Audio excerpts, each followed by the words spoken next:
Now, I see you looking at me incredulously.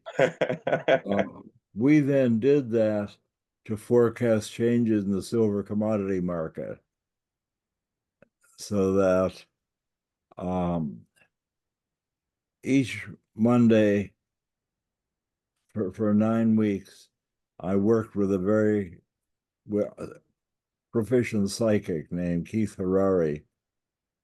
And I asked him, I explained to him that we want to forecast changes in the silver market, the change between this Monday and this coming Friday. And at the end of the week, I will put some interesting object in your hand. I don't know what the object is, but the broker is going to choose a broker is going to choose four objects that are interesting, like a flashlight, a bouquet of flowers, um, a Bible, and his leftover breakfast. Four objects. And one of those, and each of those correspond to a change in the market, up a little, up a lot, down a little, down a lot. Okay. So I want you, Keith, to describe what I'm going to put in your hand next Friday. Don't worry about the market. Uh, your full attention should be on what appears in your awareness, the surprising thing that appears in your awareness. And only you know that you can't do that wrong. Only you know what's going to appear in your awareness.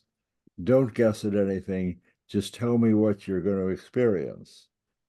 So he said, he's an experienced psychic, incidentally. He said, well, I see something round and kind of floppy, and it's kind of a disgusting smell. And I said, that's terrific. Can you draw that? And he said, of course I could draw. I said, well, that's just fine. You can go home now to Berkeley, and I'll see you Friday afternoon. I'll put something in your hand. I don't know what it is, but we'll find something for you. So I called John Randy, the broker in Marin, and said,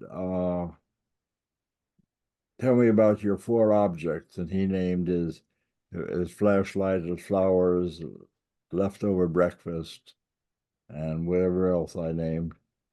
Mhm. And I said, well, it sounds to me like this your leftover pancake is a good match for this guy's round floppy object.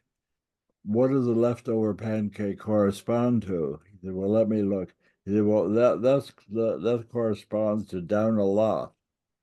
So I Wow. Okay. so I said, well, that means we're going to be selling silver into a rising market. Doesn't that worry you? He said, no, you've been very accurate thus far. So we're going to commit $35,000 in dollars and sell silver against the Hunt brothers. And that was one of our most successful trials because, Wow. in fact, the market did fall surprisingly. People started to sell off against the Hunt brothers. We were among the first to sell off. And in fact, the market did fall, and Keith got to see the leftover pancake.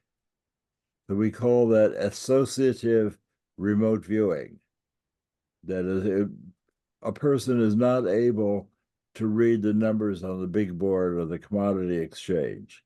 Right.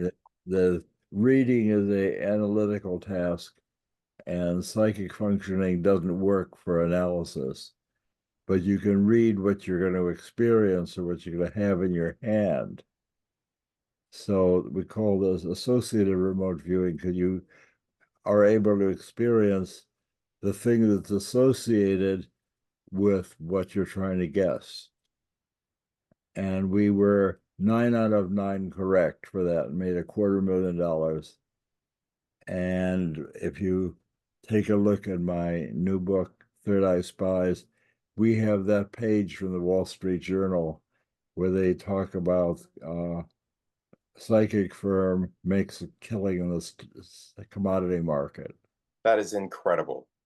That is, well, you put your mouth where your money is, or put your money where your mouth is, So whatever it works. right. Not only can the future be known, it is known.